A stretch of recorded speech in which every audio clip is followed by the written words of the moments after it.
Assalamualaikum warahmatullahi wabarakatuh. Salam dan bahagia. Saya Arminda Wijayanti, calon guru penggerak Angkatan 9 Kabupaten Sleman, Unit Kerja SD Teladan, Yogyakarta. Pada kesempatan kali ini saya akan melakukan demonstrasi kontekstual tugas modul 3.1 untuk melakukan kegiatan wawancara terhadap 2 kepala sekolah. Bapak Ibu, selanjutnya untuk lebih jelasnya silakan simak video berikut ini.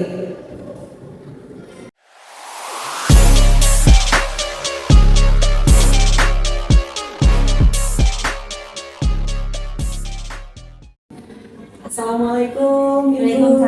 Selamat pagi. Selamat pagi. Ibu, seperti yang sudah saya sampaikan kemarin, saya mohon izin hari ini untuk bisa belajar bersama Ibu untuk mengetahui bagaimana cara Ibu mengambil keputusan berdasarkan nilai-nilai kebajikan sebagai seorang pemimpin. Sebelumnya saya mengucapkan terima kasih Ibu sudah berkenan meluangkan waktunya untuk diwawancarai hari ini. Ya, gitu Ibu, mungkin saya bisa mulai wawancaranya Ibu. Ya, boleh Bu. Ibu, selama menjadi pemimpin di sekolah ini tentunya banyak kasus yang sudah ditangani Ibu gitu nih. Banyak sekali. Iya ya Ibu. Nah, yang ingin saya tanyakan Ibu, selama ini bagaimana cara Ibu mengidentifikasi kasus tersebut termasuk ke dilema etika moral ataupun rujukan moral. Terima kasih Bu Linda atas kedatangannya untuk bisa belajar bersama Bu Linda. Bu Linda mungkin tahu selama saya menjadi pemimpin karakter saya seperti apa, sudah tahu begitu. Kemudian ini Bu Linda ada tugas, kemudian harus menginterview langsung ya ini kepala sekolah gitu. Mudah-mudahan bisa menjadi inspirasi guru-guru yang lain gitu ya. Amin. Yang pertama, cara mengidentifikasi dalam kasus dilema etika gitu ya, seperti apa di sini. Tentunya sebagai seorang pemimpin kita harus banyak memilah dan memilih. Yang kedua, kita harus lihat observasi secara keseluruhan. Tidak mungkin kita langsung turun tangan kemudian langsung melihat kasusnya ada begitu. Pastikan ada observasi terlebih dahulu. Dimana kalau dilihat ya dari istilah dilema etika itu sesuatu situasi di mana kita harus memilih begitu kan. Kita harus memilih dan mendapatkan sesuatu moral yang itu benar atau salah. Namun itu tetap harus dengan kebijakan kita atau kebijakan sekolah. Begitu, apalagi kebijakan kita ini kebijakan sekolah swasta, tidak yang saklek ya, semua bisa didiskusikan seperti itu. Dan yang ketiga, setelah observasi kita lihat dulu ya, kasusnya seperti apa. Kasus itu berbagai macam. Ada kasus dari guru, begitu. Ada juga kasus dari siswa. Ada juga kasus dari manajemen begitu, atau mungkin wali siswa yang itu memang salah satu stakeholder yang ada di sekolah teladan, khususnya di SD teladan. Gitu. Setelah diidentifikasi kita bisa tahu nantinya langkah-langkahnya seperti apa. Namun kasus itu ada 3, ada yang sedang, ada yang ringan, dan ada yang berat. Baik Ibu, jadi langkah awal yang dilakukan adalah mengidentifikasi lalu mengobservasi untuk menentukan langkah itu.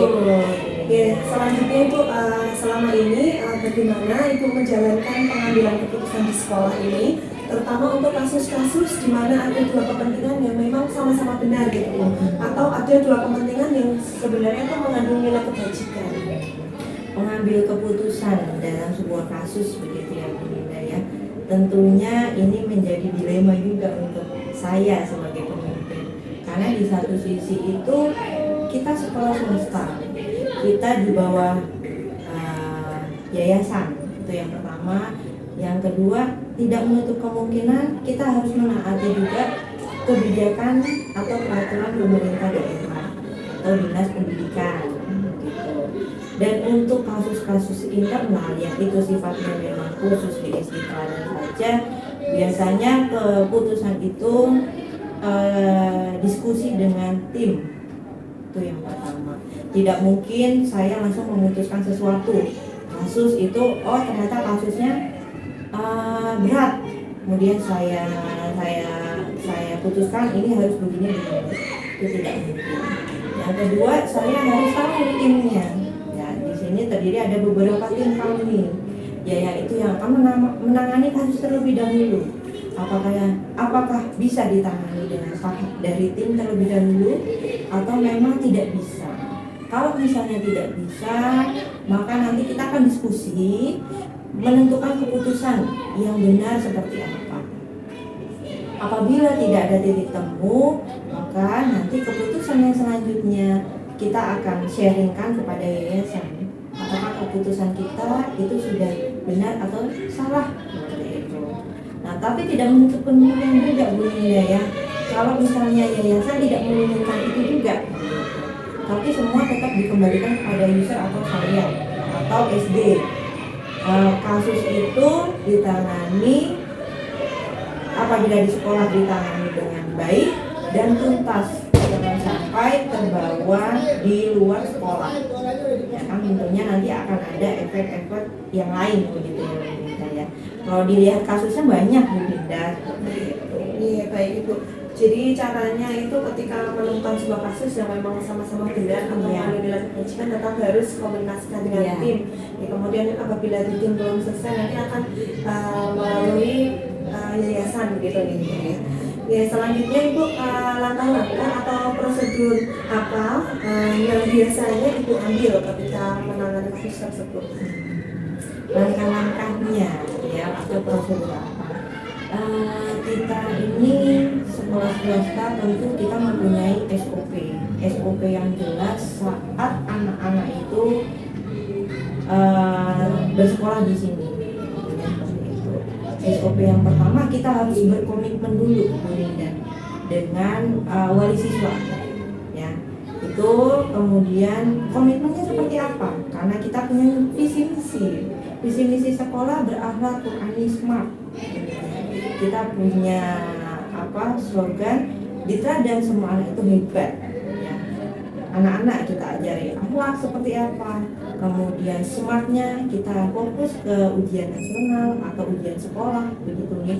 Kemudian Quraninya kita kehafalan, walaupun memang tuntutannya 2 juz gitu. Tapi kita kembalikan kepada anak-anak ya, apakah anak-anak itu mampu atau tidak gitu ya Bu Linda ya. Dan biasanya ya komitmen dari orang tua tersebut bisa pro atau kontra ya. Apabila dari komitmen di awal tahun ajaran ketika ingin memasukkan anaknya tidak sesuai dengan visi misi kita, maka kita kembalikan. Tapi kalau ingin bekerja sama dengan kita, maka kita harus kerjasama dari awal. Nah, itu langkah pertama kita, berkomitmen dengan orang tua terlebih dahulu. Dikhawatirkan ketika adanya kasus nanti ternyata orang tua menuntut atau membesarkan masalah, yang itu menjadi kasus-kasus di luar sana menjadi negatif untuk kita seperti itu. Kemudian yang kedua, setelah komitmen dengan orang tua, sekarang kita komitmen juga dengan anak. Kita mengajarkan habit, akhlak tadi yang harus kita sampaikan seperti apa. Dan yang ketiga Bu Linda, ini juga harus bisa dipahami oleh guru-guru kita juga, karena kita sudah ada komitmen dari awal, sudah ada prosedur juga dari awal, dan itu guru-guru harus bisa memahami juga kondisi sekolah. Jangan sampai hanya semata-mata diserahkan kepada sekolah, tapi guru-guru tidak tahu apa-apa.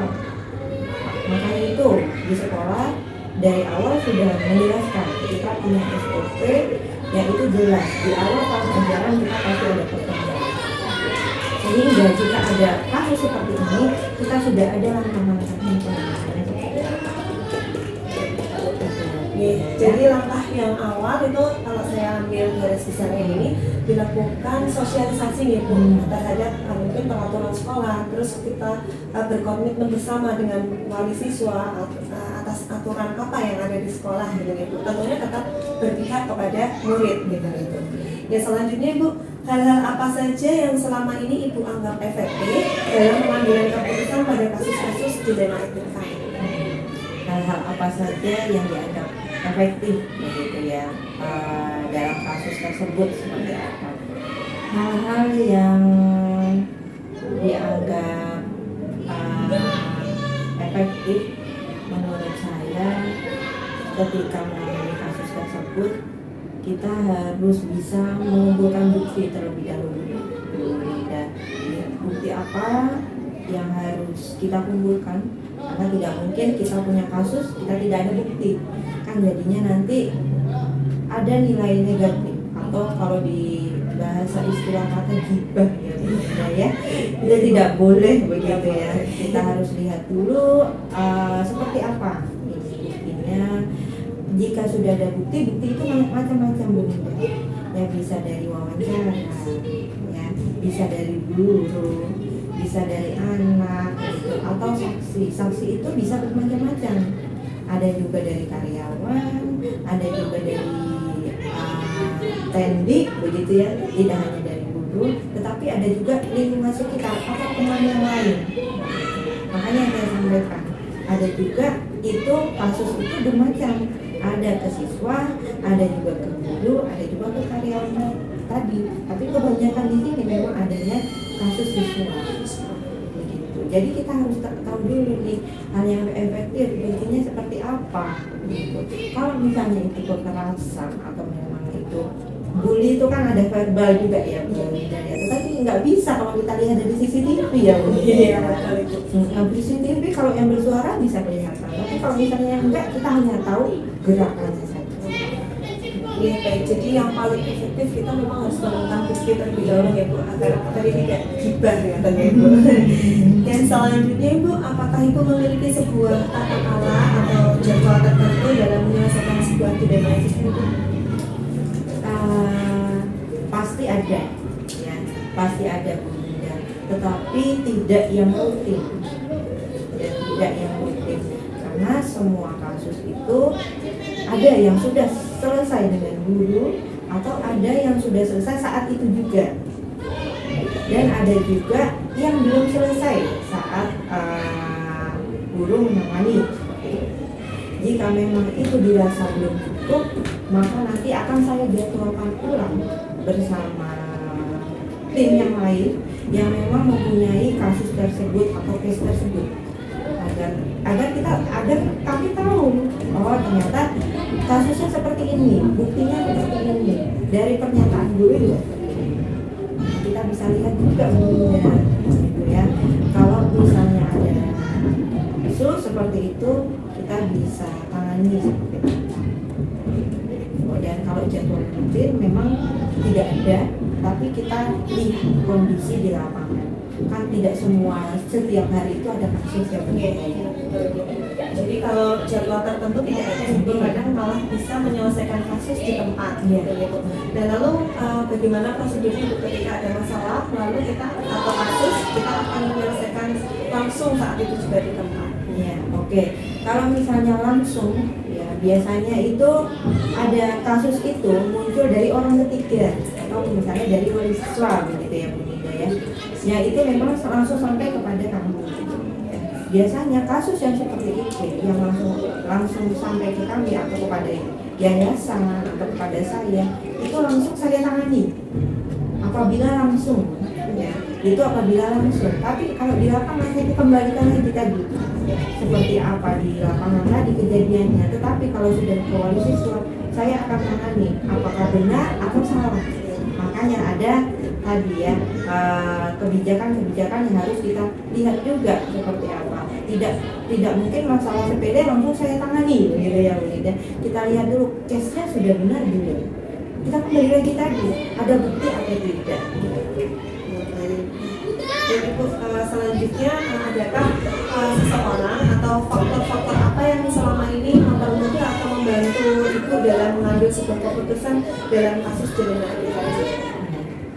Kalau seseorang itu jelas karena saya dibimbing oleh yayasan, jelas semua proses itu harus menyetujui yayasan. Kemudian yang kedua, tim atau guru. Guru itu yang diajak bekerja sama sehingga bisa berjalan sesuai prosedur, kasus-kasus bisa terselesaikan juga bersama guru-guru. Jadi adanya yayasan dan juga adanya tim guru yang ada di sekitar kami yang membuat keputusan-keputusan itu menjadi bulat, ya. Artinya tidak hanya diambil dari kepala sekolah, tapi masukan dari bawahan pun akan kami terima atau akan kami tampung menjadi suatu peraturan.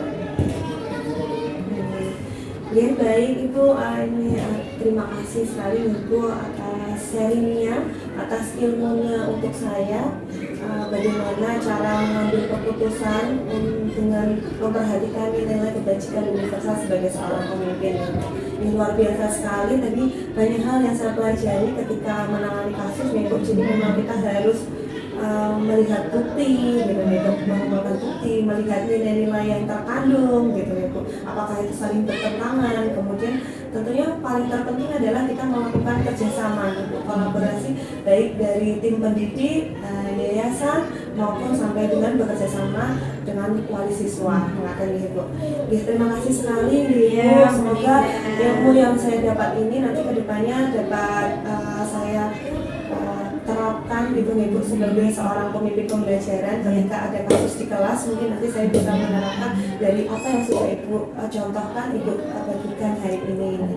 Ya, saya boleh kasih satu lulusan Bu Linda. Wah ya Bu. Iya, ini kan sudah di akhir begitu ya. Menjadi sebuah kasus itu memang tidak mudah begitu ya, apalagi menanganinya. Kita sebagai seorang pembelajaran, bagaimana saya Bu Linda atau guru lain, ini saya juga begitu ya. Ketika berada di dalam kelas pun kita juga harus lihat seperti apa. Jangan sampai menilai hanya dari satu sisi. Apalagi kan sekarang kita sudah ada kurikulum merdeka, dan itu harus banyak kita kenal. Jadi maju terus Indonesia, ya semangat Bunda. Baik Ibu, terima kasih ya Ibu atas waktunya. Saya izin pamit untuk melanjutkan persoalan selanjutnya. Assalamualaikum Ibu. Waalaikumsalam. Assalamualaikum Bapak, selamat pagi. Bapak, seperti yang sudah saya sampaikan kemarin, bahwasanya hari ini saya hendak belajar dengan Bapak untuk mengetahui bagaimana Bapak menangani sebuah kasus atau mengambil keputusan berdasarkan nilai-nilai kebajikan sebagai seorang pemimpin. Nah, tadi Bapak terima kasih sebelumnya telah meluangkan waktunya untuk berkenan di wawancara ini. Tentu saja Bapak selama menjadi wakil kepala sekolah bidang kesiswaan banyak menangani kasus-kasus khususnya siswa ya Pak di sekolah ini. Nah, yang ingin saya tanyakan Bapak, bagaimana Bapak dapat mengidentifikasi kasus-kasus tersebut termasuk ke dalam dilema etika ataupun kasus ke dalam kehidupan moral? Oke, yang pertama kan tentunya karena kasus itu kan suatu kasus kan pasti akan terjadi merasakan. Nah, dari laporan itu baru kita analisis. Nah, kita analisis itu dari beberapa pihak, satu dari guru kelas atau mungkin ada sahabat, sahabat ya panggilannya sahabat, itu sahabat yang mungkin mengetahui, kita tanya kronologinya bagaimana, terus habis itu dari sahabat juga nanti akan ketahuan kronologi kejadian yang asli, terus habis itu kita juga nanti akan masuk ke siswa, kita tanyakan tentang siswanya dan aku, habis itu kita simpulkan apakah itu masuk ke etika yang harus kita tolerir atau yang tidak bisa kita tolerir. Dan kalau semuanya itu kasus itu ternyata tidak bisa kita habis di ranah yang lebih luas lagi, kita akan ke orang tua.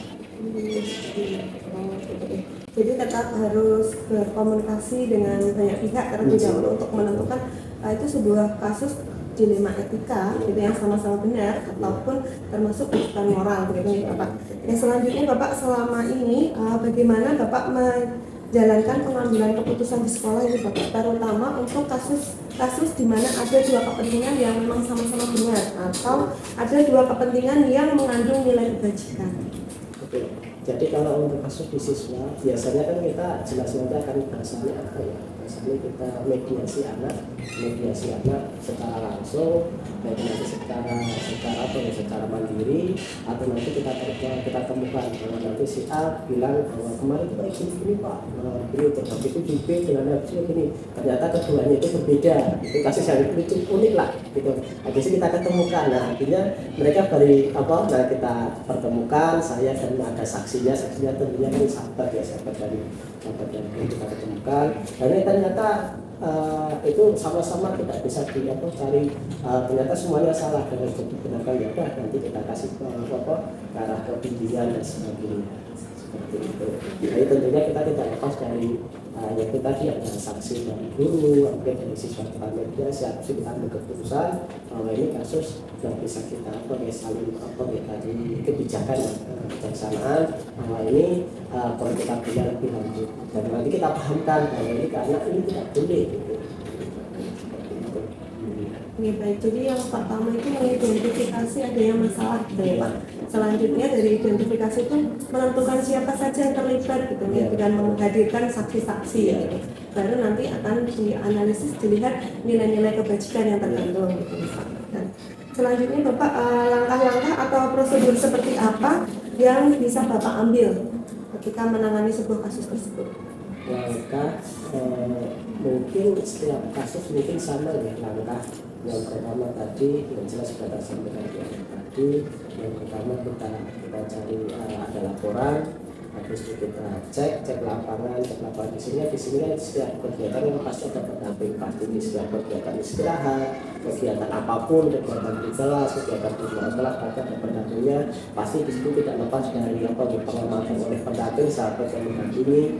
Nah itu nanti akan kita tanya, yaitu kita tanya dari wali, dari tim kelas itu, terus habis itu ditanyakan dari siswanya, dari guru kelas yang mungkin apakah itu mendampingi.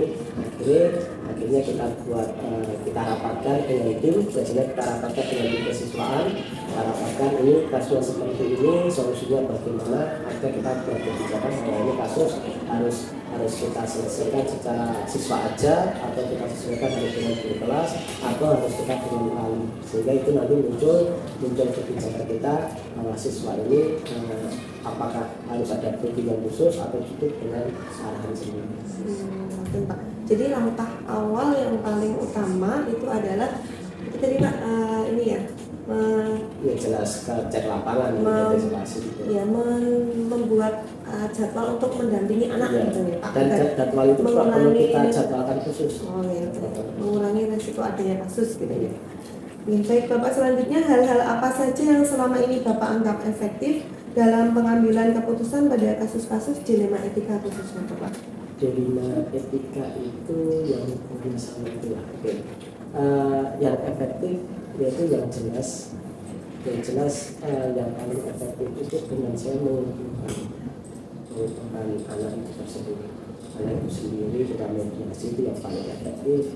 Kalau saya tanyakan secara mungkin kalau anak kan pendekatannya bukan pendekatan secara marah ya, mungkin saya pendekatan hati ke anak, akhirnya dia lama-lama ngaku sendiri gitu, terus nanti kalau ada temannya lagi, apalagi temannya lagi ngaku sendiri, walaupun saya nggak marah, cuma yang tiba-tiba mereka nangis gitu karena bercerita sebenarnya gitu.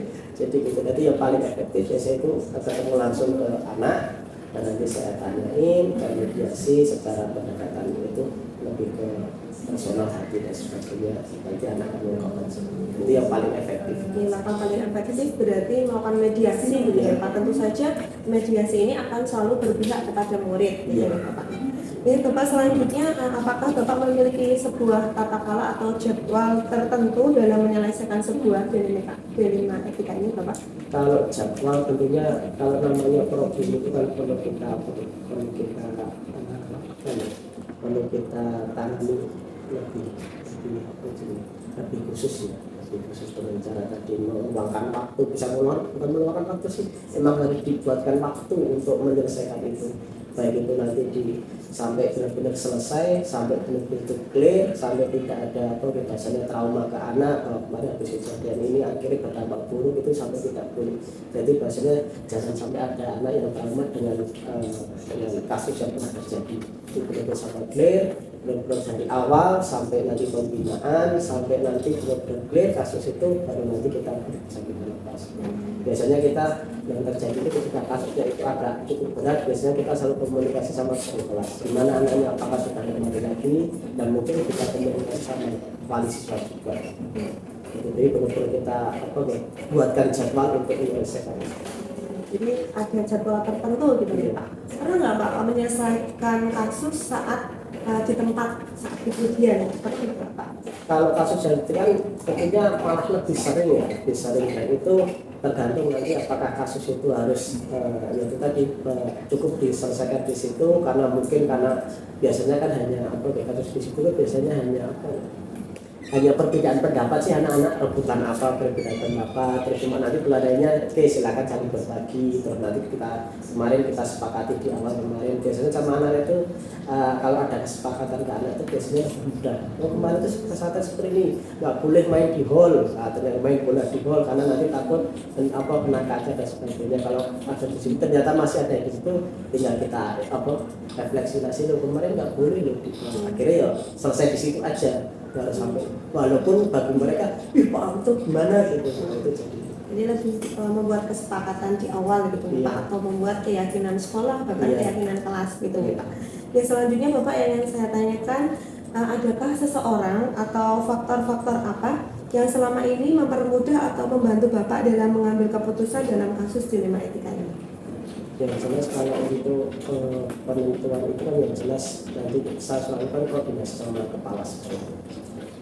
Itu yang mempermudah langkah selanjutnya, dan juga nanti juga tidak luput juga dengan saya diskusi dengan tim kesiswaan, tim guru, dan itu yang mempermudah langkah selanjutnya, sehingga nanti saya teruskan ke kepala sekolah kasus seperti ini, minta arahan, ternyata arahnya yang terbaik itu, dan itu yang mempermudah untuk penyelesaian. Tapi kalau itu cuma jalan sendiri biasanya malah bingung semua.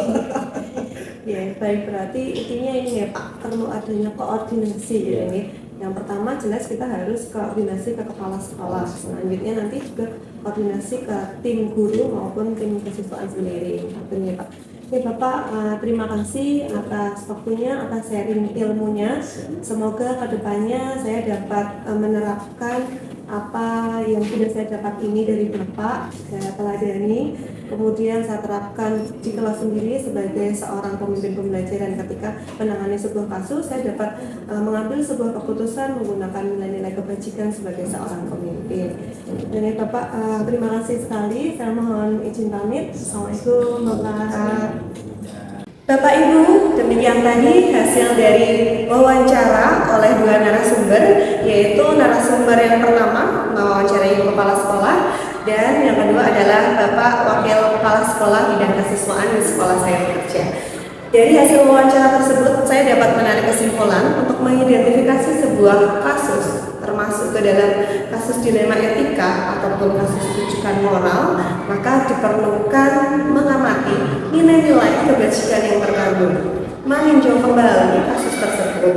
Kemudian, hal yang paling efektif yang disampaikan oleh Ibu Kepala Sekolah dan Bapak Wakil Kepala Sekolah tersebut adalah untuk menyelesaikan studi kasus tersebut diperlukan adanya kolaborasi, bekerja sama dengan segala pihak, baik tim guru, mahasiswa ataupun wali siswa. Gitu. Kemudian untuk menyelesaikan sebuah masalah, tadi juga disampaikan akan ada mediasi ketika itu masalah dilema etika, yang mana masalahnya adalah nilai-nilai kebajikan benar dan benar. Nah, kemudian ada juga yang meninjau kembali peraturan kesepakatan yang di awal. Nah, itu berarti kita kembali lagi ada 3 prinsip yang digunakan dalam menyelesaikan masalah dilema etika. Yang pertama adalah prinsip berbasis akhir, kemudian prinsip berbasis peraturan, dan prinsip berbasis rasa kasihan. Nah, kemudian tadi juga ada langkah yang dilakukan, yaitu dengan Langkah-langkah untuk menyelesaikan kasus adalah dengan melihat kasusnya, mencari bukti, menentukan siapa saja yang terlibat, kemudian menganalisis benar atau salah, meninjau kembali paradigma, kemudian membuat opsi, kemudian merefleksi dari keputusan yang diambil. Itu tandanya berarti dalam menyelesaikan studi kasus ini ada 9 langkah dalam pengambilan keputusan. Baik Bapak Ibu, demikian hasil dari demonstrasi kontekstual yang sudah saya lakukan. Semoga kedepannya saya dapat menerapkan ilmu yang saya dapat mengenai pengambilan keputusan berdasarkan nilai kebajikan sebagai seorang pemimpin pembelajaran. Terus bergerak, semangat calon guru penggerak angkatan 9. Terima kasih. Wassalamualaikum warahmatullahi wabarakatuh.